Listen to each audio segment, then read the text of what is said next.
Bonjour à tous, bienvenue dans Point de Vue, l'émission de débat et d'opinion, de préférences contradictoires de Figaro Live. Comme chaque jour, nous allons traiter 4 sujets que nous avons retenus dans l'actualité. Nous commencerons par les conséquences possibles du nouveau tir de missile effectué hier par la Corée du Nord. Nous allons nous en occuper, a dit Donald Trump. Qu'est-ce que ça veut dire? Ça va être un petit peu sibyllin pour l'instant. Nous reparlerons aussi du discours d'Emmanuel Macron au Burkina Faso. Après un propos officiel, il s'est entretenu avec les étudiants de l'université de Ouagadougou avec un style, on va dire, assez novateur que nous commenterons. Et puis, nous parlerons du prix reçu par François Hollande, le prix de l'humour, le Grand Prix 2017 de l'humour politique. Monsieur Petite Blague est de retour. Et enfin, nous parlerons de la grossophobie, cette discrimination, en tout cas vécue comme telle, semble-t-il, pour les personnes en surpoids. La mairie de Paris y consacre une journée.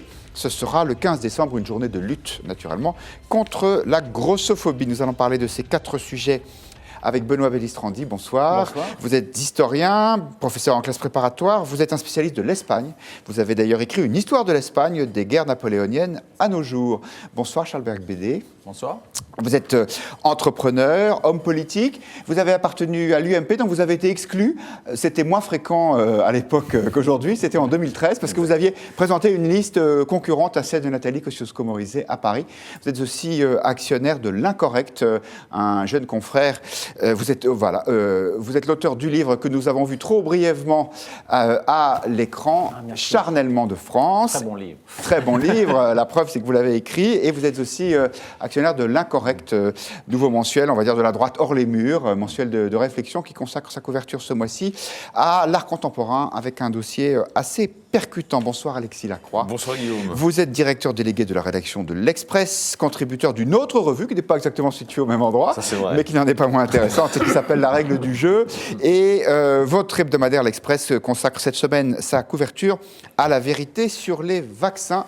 Nous avons aussi la joie d'accueillir Renaud Girard, le chroniqueur international du Figaro. Bonsoir Renaud. Bonsoir. Vous êtes l'auteur, entre autres, de Quelle diplomatie pour la France ? Prendre les réalités telles qu'elles sont, paru aux éditions du CERF. Eh bien, l'international, parlons-en. Hier, le régime nord-coréen a tiré un nouveau missile et la présentatrice vedette de la chaîne KCTV, Ri Chun-hee, qu'on ne présente plus, s'en est réjouie. Vous allez voir. 대륙간 탄도로켓 화성 15형 무기 체계는 미국 본토 전역을 타격할 수 있는 초대형 중량급 핵탄두 장착이 가능한 대륙간 탄도로켓으로서 조선민주주의인민공화국은 책임 있는 핵강국이며 평화애호 국가로서 세계의 평화와 안정을 수호하기 위한 숭고한 목적의 실현을 위하여 자기의 모든 노력을 다 기울일 것이다. Voilà, on ne s'en lasse pas.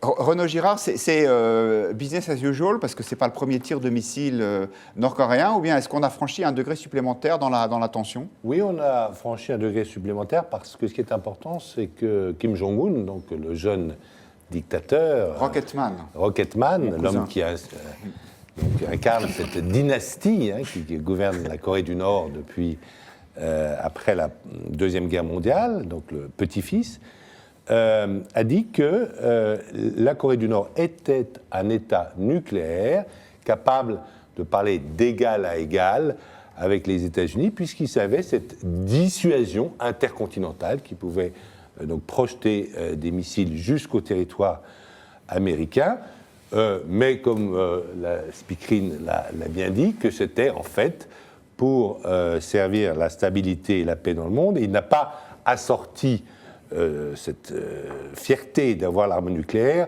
de menaces pour quiconque dans la région. Mais il dit effectivement quiconque attaquera les intérêts de la Corée du Nord. Donc c'est une assurance vie, je pense, qu'a pris Kim Jong-un. Est-ce que je crois que Donald Trump va faire quelque chose? Non, je crois que Donald Trump est un faux dur. Je crois qu'il parle beaucoup, mais il fait peu. Un faux dur, oui, un faux dur. Vous savez, les gens qui agissent souvent parlent très peu et agissent. Lui, il parle beaucoup, il tweete beaucoup, mais il agit assez peu contre la Chine. La Chine a beaucoup avancé ses positions en mer de Chine méridionale, sur les petits îlots, Spratleys et Paracel, etc. Trump n'a rien fait. Donc là, je pense qu'il ne fera strictement rien. il ne peut rien faire. Et donc c'est aujourd'hui, nous fêtons un échec stratosphérique de la stratégie américaine depuis 20 ans. Ils se sont attaqués, ils ont dépensé 1 500 milliards de dollars en 2003 contre un pays pour détruire, disait-il, les armes de destruction massive qui n'existaient pas en Irak, mais ils ont laissé se développer au même moment ces armes de destruction massive en Corée et qui existent bel et bien, et je ne vois pas ce qu'ils pourraient faire. La question clé, Benoît Brilis-Trandy, c'est est-ce que ces armes, c'est simplement une arme de dissuasion? Après tout, nous aussi, nous sommes une puissance nucléaire et pourtant nous n'agressons personne. Ou bien est-ce que le leader nord-coréen va s'en servir? Il n'y a que lui qui peut le savoir, mais il est clair qu'on est quand même dans une logique de dissuasion. Même si on s'est toujours beaucoup interrogé sur la légitimité de la dissuasion rapportée au régime qui le porte. Mais on a eu des armes nucléaires pour des régimes démocratiques, les États-Unis, la France, la Grande-Bretagne, et puis on a eu l'arme nucléaire pour l'Union soviétique.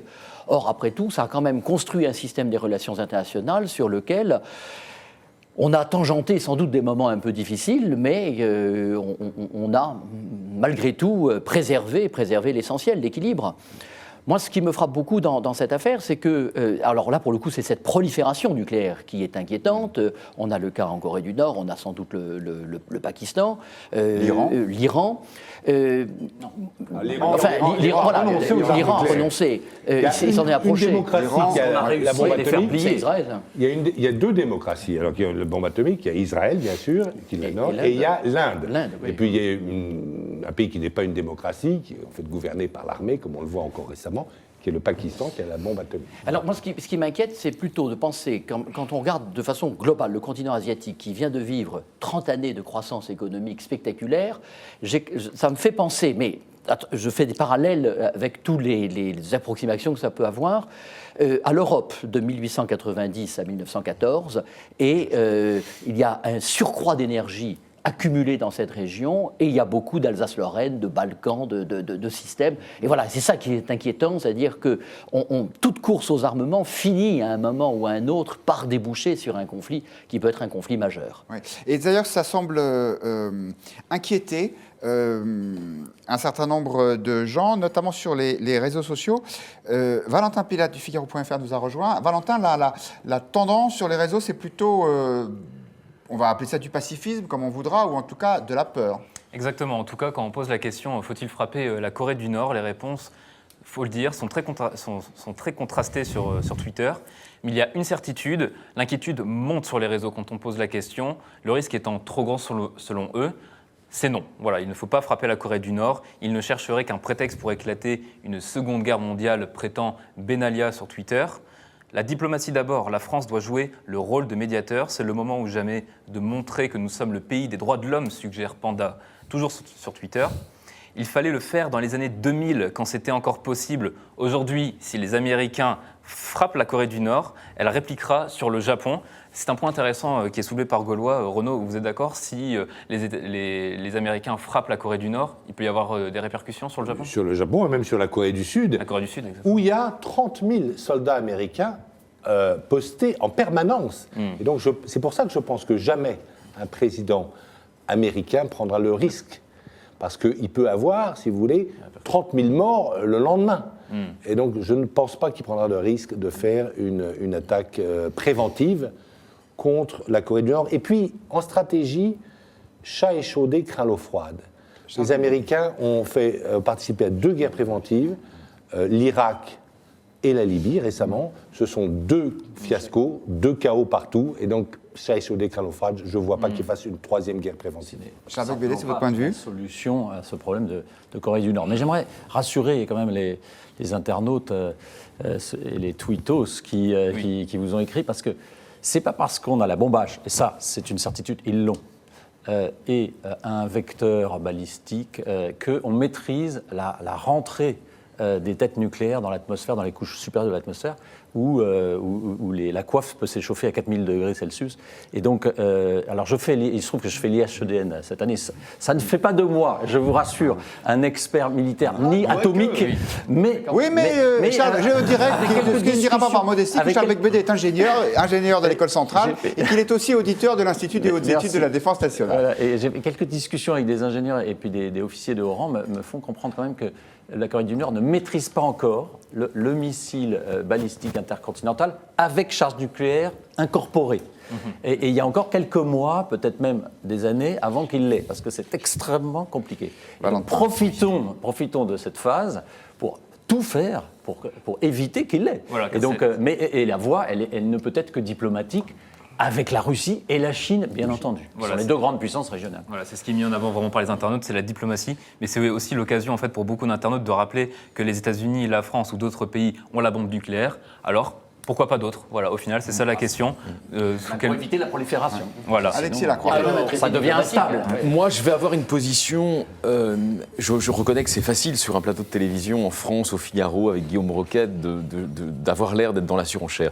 Mais je pense qu'on ne peut pas, comme vous sembliez le suggérer, Benoît, s'en tenir à dire qu'au fond, ce monsieur jouerait à une forme de dissuasion au fond classique, et même, comme vous l'avez fait, je crois, comparer cette situation avec celle de la dissuasion que nous connaissions lors de l'affrontement des deux blocs. Car on est justement dans un monde qui n'est plus bipolarisé, et donc qui est beaucoup moins sûr que ne l'était paradoxalement le monde de l'affrontement bipolaire. Aujourd'hui, dans ce monde que certains géopoliticiens, des amis de Renault, appellent zéro polaire, la prolifération est un problème, mais elle est un problème surtout quand elle s'accompagne d'une forme de démence, car sans faire de jugement psychiatrique à l'emporte-pièce sur Kim Jong-un, ce qui est absolument certain, c'est que cet homme-là n'a pas toute sa raison, ou s'il a une forme de raison, c'est une raison paranoïaque. Donc moi je crains, je ne dis pas que Trump n'a pas raison de reculer, mais je crains personnellement la puissance de dévastation assez considérable d'une telle puissance nucléaire à partir du moment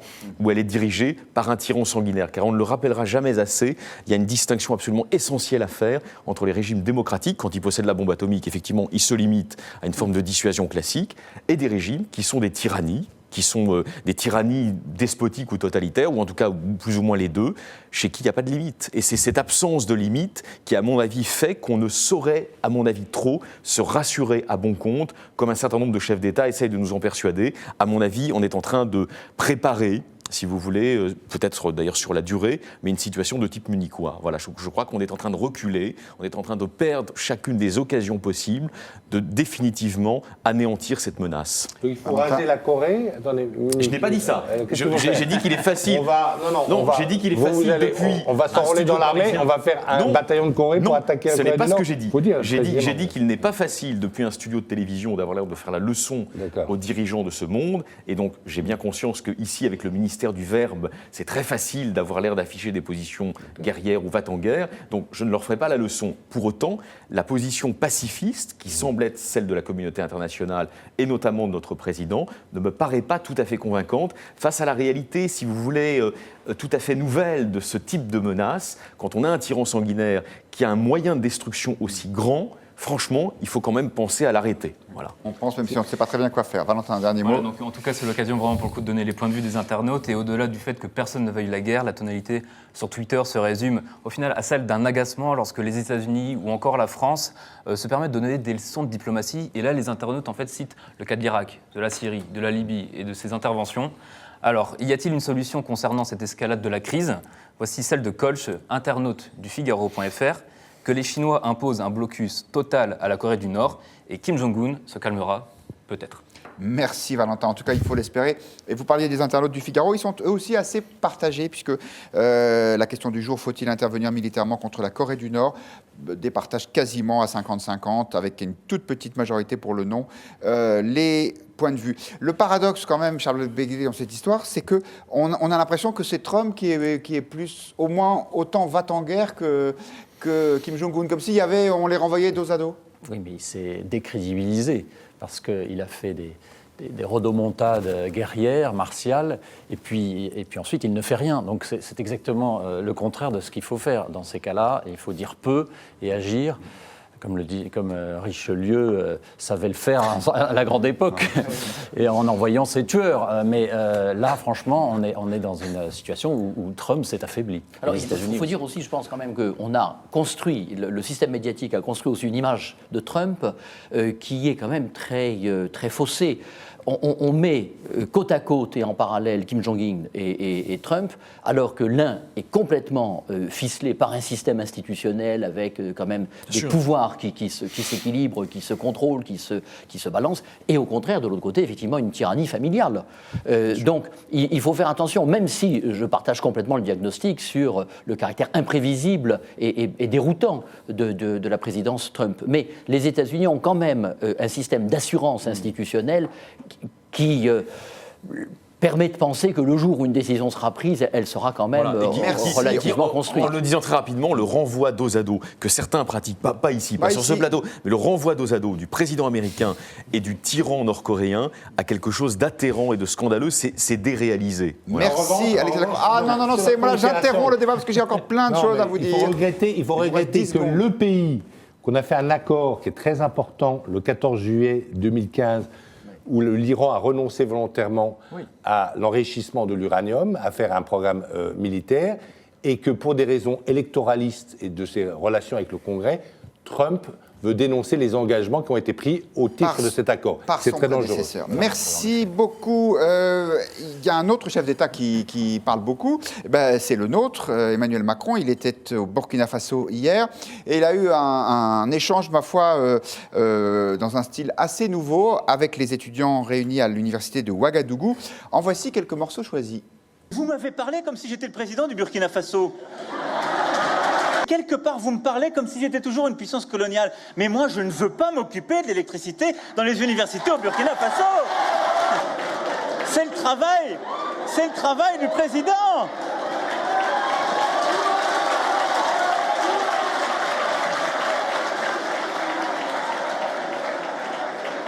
Alors par contre, je vous rassure, du coup, il s'en va, reste là.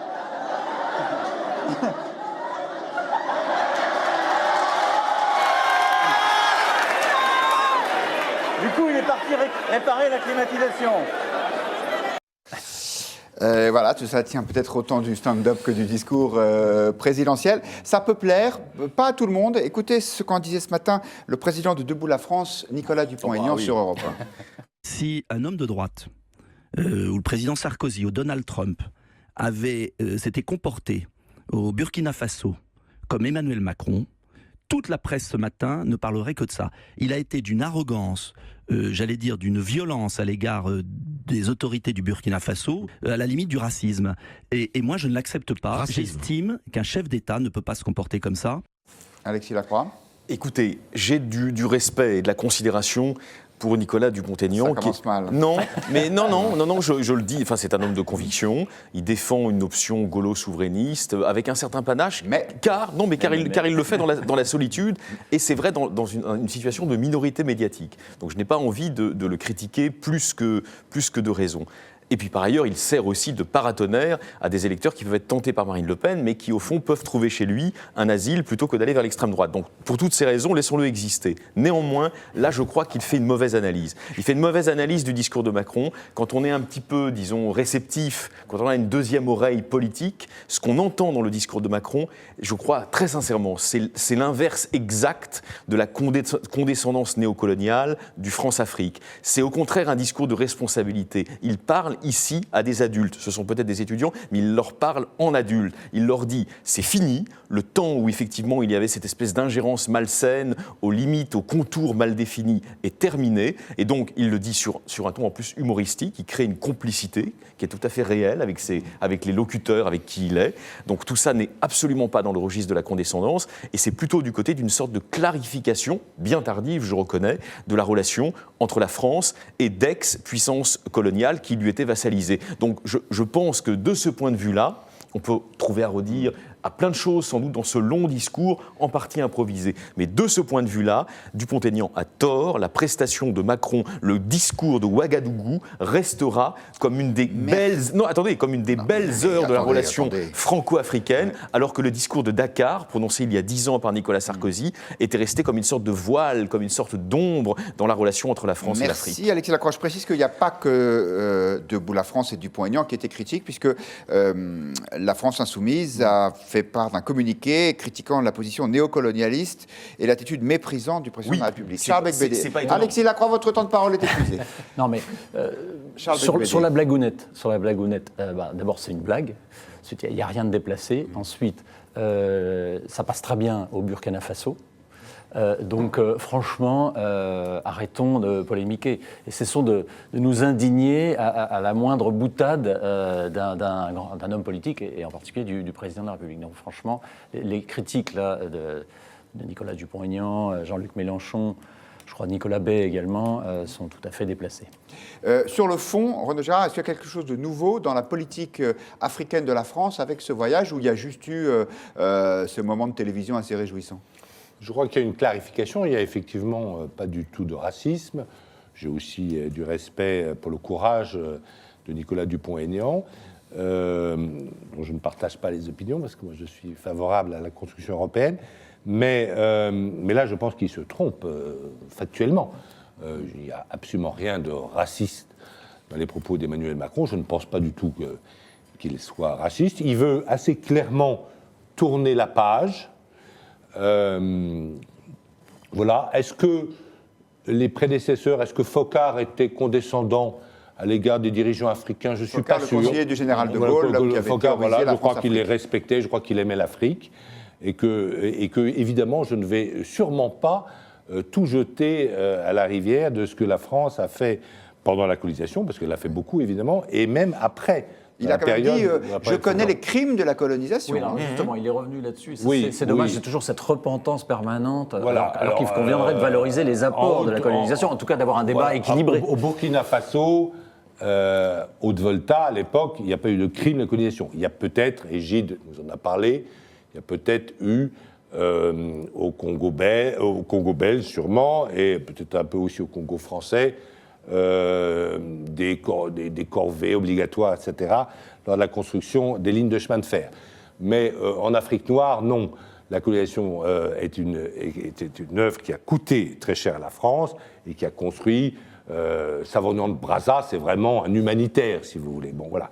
Il faut donc, on peut être tout à fait fier de la colonisation française qui a coûté très cher au pays. C'est d'ailleurs pour ça que De Gaulle lâche l'Afrique noire, parce que ça a coûté très cher. Voilà.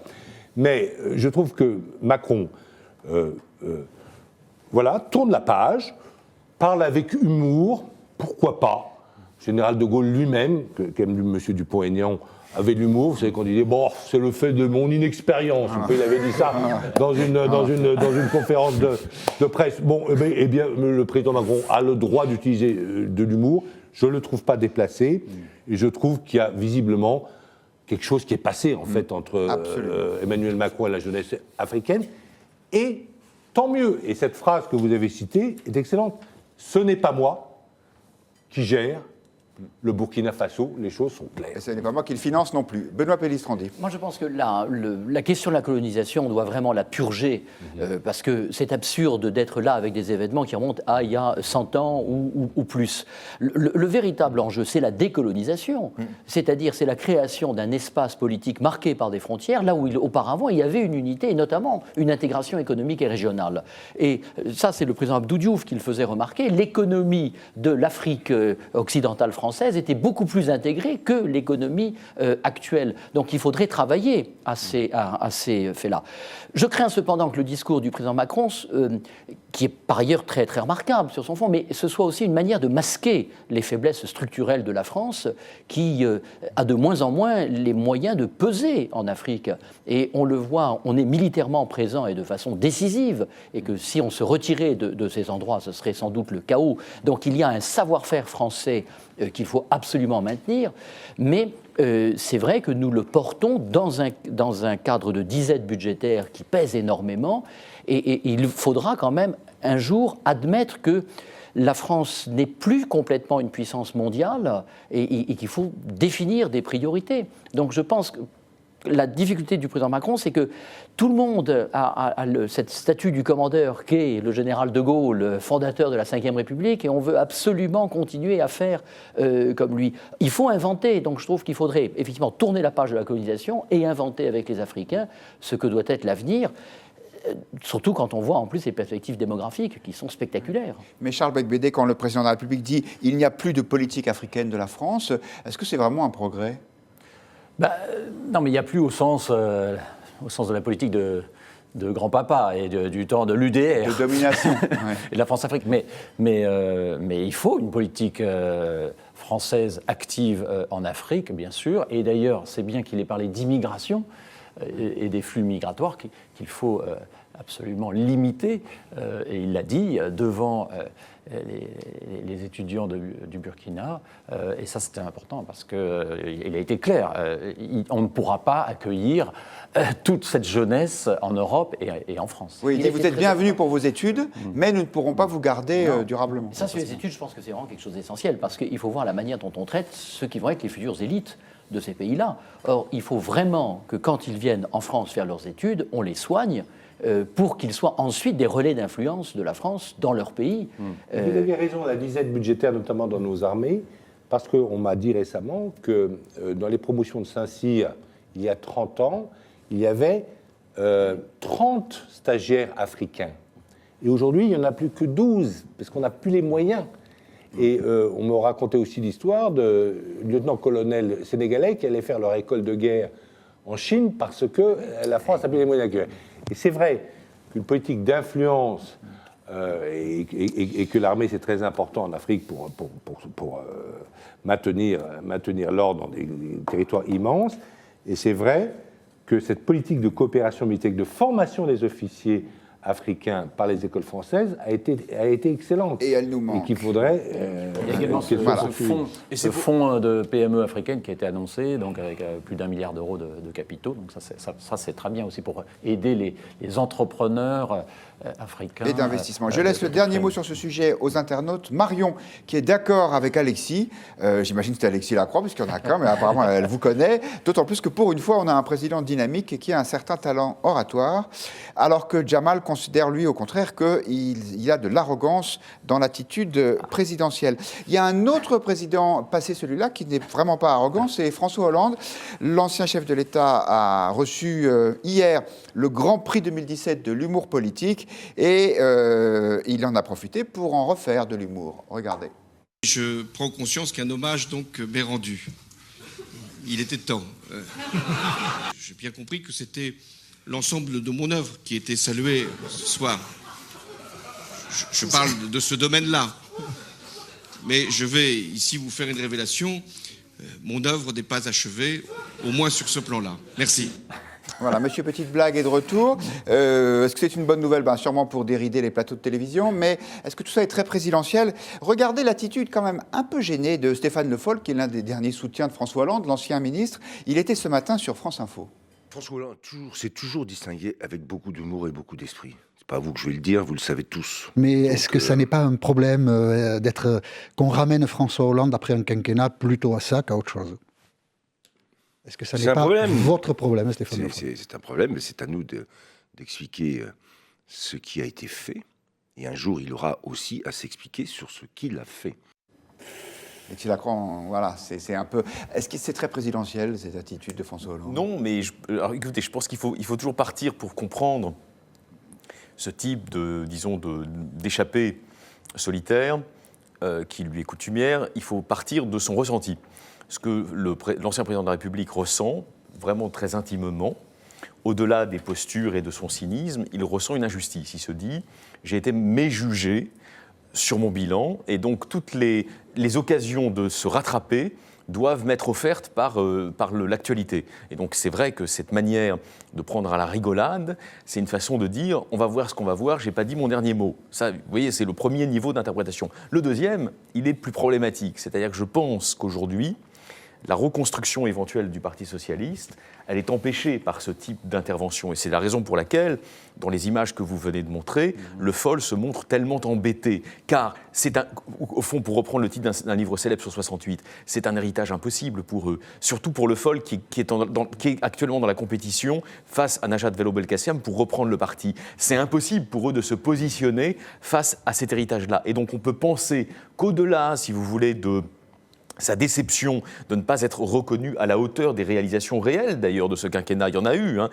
Il y a de la part de François Hollande aussi une démarche, si vous voulez, plus ambiguë, peut-être même plus perverse, qui consiste à casser la baraque de ses amis socialistes aujourd'hui avec ce type d'interventions intempestives. Charles Bacbédé, la comparaison entre les deux présidents, dont l'intervention d'Emmanuel Macron et celle de François Hollande, certes, ce n'est pas dans le même cadre, mais c'est quand même un peu cruel pour l'ancien, non ? Bon, alors, je ne suis pas politologue, c'est pourquoi je ne suis pas sûr que je vais pouvoir être très long sur ce sujet. Est-ce qu'il n'y en a pas un qui est plus présidentiel que l'autre, pour dire les choses autrement ?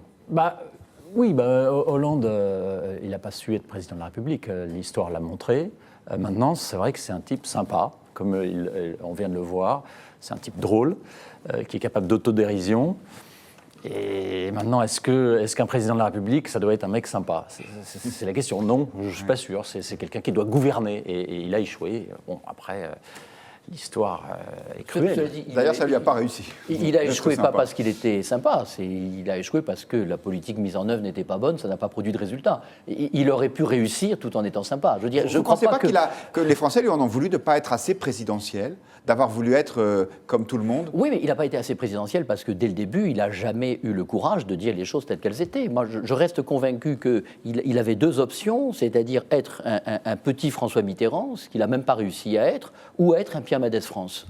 Il aurait pu jouer la carte en 2012, c'était du réformateur courageux, reprenant les idées de gauche mais les modernisant, se présentant comme adepte de la gestion. Il en était rigoureusement incapable, mais je pense que ça c'est encore plus profond, moi je serais encore plus sévère. Je pense que même si tout le milieu parisien vante la grande intelligence de l'ancien président Hollande, moi je reste convaincu qu'il y a une limite à cette intelligence. Moi aussi.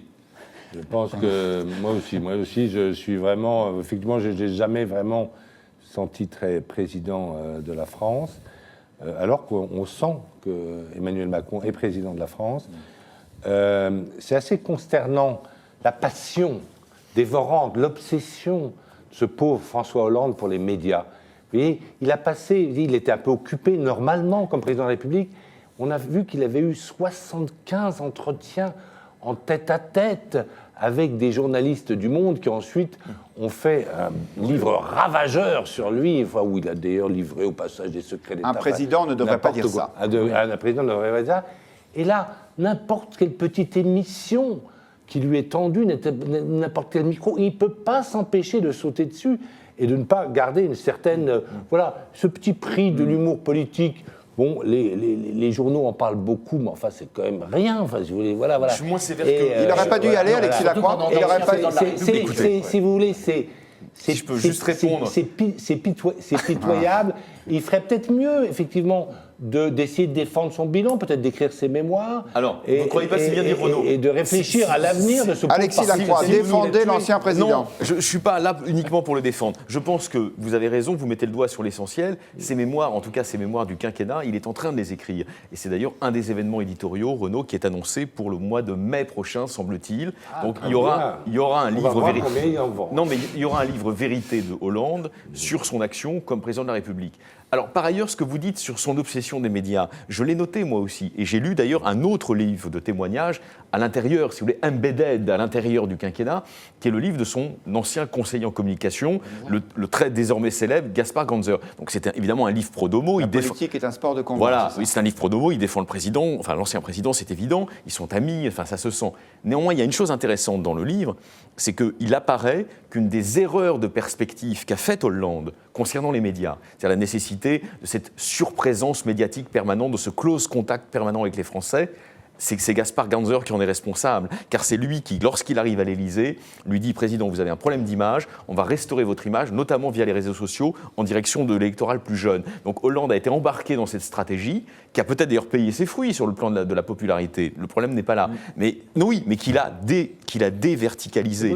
Or, le problème... J'ouvre la télévision, il y avait le président Hollande, il dit « Je vais écouter le président de la République ». Et qu'est-ce qu'il m'a dit, ce président? Il avait des gendarmes autour de lui. Il m'a dit, j'ai regardé la télévision, on a retrouvé la boîte noire. Oui, mais il s'est parce qu'il y avait eu un crash d'avion et que, en fait, tel un sous-préfet ou un capitaine de gendarmerie, on a retrouvé la boîte noire. En un mot, tellement il était passionné par les micros, attiré par les lumières. Il s'est laissé déverticaliser. Ça, vous avez raison sur ce plan, mais justement, la responsabilité, c'est pas la sienne. C'est ce qu'on lui a conseillé de faire. Attendez, c'est un grand garçon quand même. Écoutez, non. On lui a conseillé une stratégie de communication médiatique. Vous suivez tous les conseils qu'on vous donne aussi, vous, Alexis ? Pas forcément.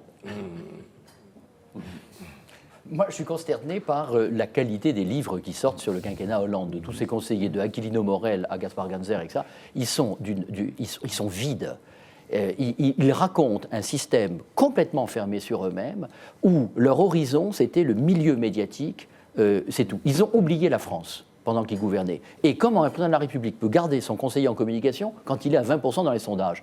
Mitterrand avait vidé son conseiller, avait appelé Pillang quand il y avait le feu à la baraque, et à l'époque c'était 38 ou 40. Pour dire la réalité, il en a changé. Il y avait Claude Sérillon, au milieu du mandat, il en change, il fait venir Gaspard Ganzer, qui lui conseille de s'adresser aux jeunes via les réseaux sociaux. Mais c'est ça la a été réalité. une catastrophe. Et j'ai le Voilà. sentiment quand même que là, ils sont pris. Et si vous annoncez effectivement les mémoires de Hollande déjà au mois de mai, je trouve que c'est spectaculaire. Le livre sera forcément... Pardon d'être aussi brutal, mais forcément nul, parce que s'il ne prend pas un peu de recul, s'il ne l'écrit pas lui-même, s'il le fait écrire, on sait bien comment ces choses se font. Je veux dire, voilà, on ne s'improvise pas écrivain, c'est pas De Gaulle quand même. Donc je pense qu'il faudrait laisser décanter les choses, parce qu'il est clair que quand on gouverne 5 ans, tout n'est pas raté. Tout n'est pas réussi, certes, mais tout n'est pas raté. Il y a des choses qui se... Il y a des choses qui... Donc il faut laisser quand même un peu de temps. On ne revient pas comme ça, sous cette forme-là. Et un ancien président de la République devrait avoir un minimum de dignité. Le prix de l'humour politique, c'est en général très drôle, mais là, il aurait dû dire... Écoute, ce livre, on ne l'a pas lu, ne le jugeons pas avant de l'avoir lu. Et c'est visiblement, c'est une non, mais c'est l'auteur. Non, mais quand visiblement, vous vous emportez là contre ce pauvre François Hollande. Visiblement, c'est une réflexion de fond sur la France. Il y aura forcément des flashbacks, des retours sur expérience, mais je ne crois pas que ça soit, si vous voulez, des livres trous de serrure. C'est pas le genre de François Hollande. Et nous espérons. Comme citoyen, j'aurais préféré qu'il le fasse avant. Nous espérons que ce livre. Sur la livre trous de serrure, nous l'avons déjà dit. Oui, c'est celui de Valérie. Nous espérons que le livre du président dans une salle de bain. démentira Hugo qui nous dit il n'a jamais enfilé le costume de président, il restera dans l'histoire comme un président par erreur. Charles Beigbeder, peut-être qu'il faisait d'autant plus de communication qu'il réformait finalement assez peu et que donc il fallait bien remplir l'espace. Bien sûr. De toute façon, n'oublions pas qu'il a été, je ne sais plus, 10, 15 ans premier secrétaire du Parti socialiste, que c'est donc un socialiste type qui veut toujours faire la synthèse et il ne savait pas prendre de décision à relief. Il a commencé son quinquennat avec des messages très contradictoires et à part l'opération Barkhane au Mali, que je saluais, dans tous les sujets, on a régressé, on a perdu du temps et des occasions. Pour les entreprises, le patron, le chef d'entreprise que vous êtes... Oui, pour les entreprises, vous vous souvenez... c'est vrai que ça avait commencé à la fin du quinquennat de Sarkozy, les hausses d'impôts, mais lui, il les a augmentées encore plus. Ça a été un coup, à un très mauvais moment fait à l'économie française. On sait que les entreprises françaises croulent sous les prélèvements obligatoires et malheureusement, d'ailleurs, ils ne baissent pas avec Macron. Et cette usine à gaz qu'il a mis en place n'a été profitable qu'aux très grands groupes qui de toute façon sont mondialisés. Oui. Et il n'a absolument pas su encourager ce qui doit être encouragé en France, c'est-à-dire l'entrepreneuriat et les PME. Absolument. Je vous propose de parler d'un nouveau mot. Ça s'appelle la grossophobie. La grossophobie, c'est la discrimination contre les personnes en surpoids. Eh bien, la mairie de Paris a décidé d'organiser le 15 décembre prochain une journée de lutte contre la grossophobie. Ça se fait à l'initiative d'une élue communiste de la mairie de Paris, Hélène Bidard, qui s'en est ouvert hier en disant « La lutte contre la grossophobie est une grande absente de la lutte contre les discriminations ». Alexis Lacroix, je voudrais qu'on revienne 10 secondes sur ce besoin qu'a notre époque de créer sans cesse de nouvelles catégories de victimes. Alors, c'est sûrement justifié, il y a sûrement des gens qui ont effectivement souffert de choses. C'est inhérent à ce qu'on peut appeler sur un plan, disons, philosophique, comme n'étant pas simplement un phénomène sociétal, le politiquement correct. Après tout, c'est né, c'est vrai, sur les campus américains dans les années 80, à la faveur du différentialisme, disons, ethno-racial, on a voulu réparer les mémoires blessées des peuples qui avaient été victimes des processus de colonisation, et notamment de l'une des plus atroces d'entre elles, la colonisation de l'Amérique. Donc il y avait ces politiques de rattrapage qui n'étaient pas simplement des politiques socio-économiques, mais qui étaient aussi des politiques culturelles de réévaluation des mémoires blessées. Je vais vous dire sur le fond, c'est formidable. C'est-à-dire que toute grande démocratie, je crois, devrait s'enorgueillir de réparer les mémoires blessées des peuples qu'elle a blessés ou des minorités qui en son sein ont été blessées par la majorité. Tous été blessés. Mais aujourd'hui, là, vous voyez, il y a un mais, nous vivons, je crois, une dérive de ce bon politiquement correct, avec effectivement la création, si vous voulez, de catégories, de sous-catégories victimaires qui, en fait, je crois, n'en sont pas. Alors, bien sûr que les personnes en surpoids doivent être aidées dans leurs accès, il faut qu'elles puissent accéder à votre studio de télévision quand vous les invitez, tout ça est une évidence. Mais en revanche, lancer une campagne contre la grossophobie, on hésite, très sincèrement, on hésite entre le ricanement, le sourire, et peut-être aussi une forme de stupéfaction, car c'est vrai, c'est très très loin, on est très très loin des politiques de réparation des années 80 qui avaient leur justesse et qui avaient leur bien fondé. Benoît Pellistrandi, votre avis ? Moi, il me semble, en écoutant tout ça, c'est que la sécularisation nous a fait perdre quelque chose qui existait, qui s'appelait la charité chrétienne, et qui était la capacité à avoir un regard sur les êtres qui allaient sur leur dignité et pas sur, effectivement, leur définition physique, sexuelle, ensuite idéologique ou politique. Et je pense que tout ça, c'est le trouble de notre époque qui ne sait plus à quel repère essayer de se fixer. Et du coup, c'est le pouvoir politique qui est obligé d'avoir cette charité à la place des gens qui n'en ont plus. Et voyez, comme la question religieuse à avoir, on parle bien de la mère de Paris comme notre drame de Paris. Bon, c'est le titre d'un ouvrage qui lui a été consacré. Mais c'est parce qu'elle a quand même maintenant une ambition. Ce sont des gens qui veulent recomposer la société sur la base de valeurs, effectivement, qui reposent sur le politiquement correct, oubliant que ce n'est pas au pouvoir politique d'imposer les valeurs, la société génère elle-même ses propres comportements. Alors, je veux dire, il n'y a rien de choquant, effectivement, à alerter l'opinion publique sur le fait que nos comportements ne doivent pas être discriminants, mais il y a un côté absolument caricatural de la politique de la mairie de Paris, mais je ne voudrais pas prendre le rôle de Charles Benbetché, dans la manière dont, effectivement, elle est devenue, cette mairie de Paris, vraiment une sorte de caisse de résonance de tout et n'importe quoi. La parole est au conseiller d'arrondissement de Paris, Charles Beigbeder. Je pense qu'elle pourrait organiser, enfin Madame Hidalgo, la maire de Paris, organiser peut-être une journée contre l'hidalgophobie, après celui sur la grossophobie. Vous y seriez peut-être tous les trois invités.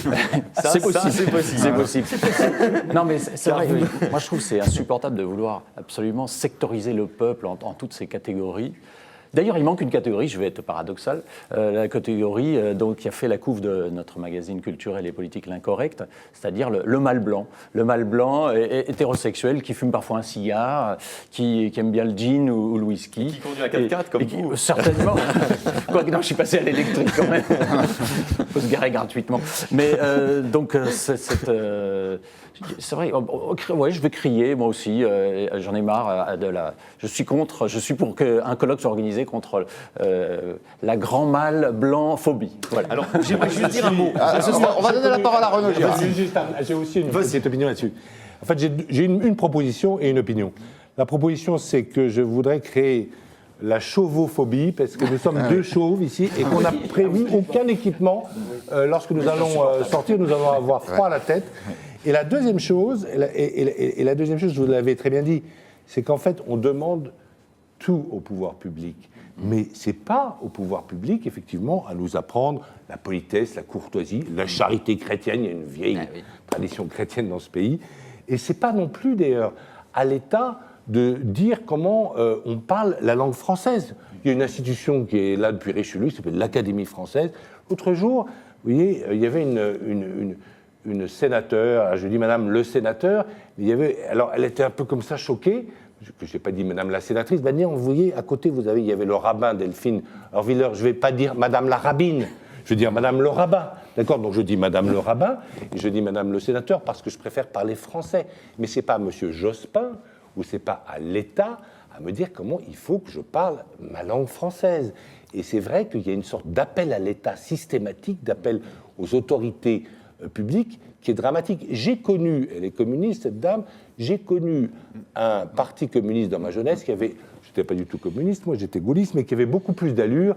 Je me souviens qu'il y avait un René Andrieux qui faisait les éditos, c'était autre chose. Si vous voulez. Très vite Renaud, parce que si vous nous racontez votre enfance ou votre jeunesse, qui n'est pas si loin, Alexis Lacroix. Concernant la grossophobie, vous avez compris que ma position était quand même plutôt critique de l'initiative. Néanmoins, cette obsession envers une minorité de victimes, je vous coupe une seconde pour vous lire la réaction d'un internaute, n'est-ce pas une sorte de mode ou de calcul politique chez Madame Hidalgo? Alors je crois qu'on se trompe.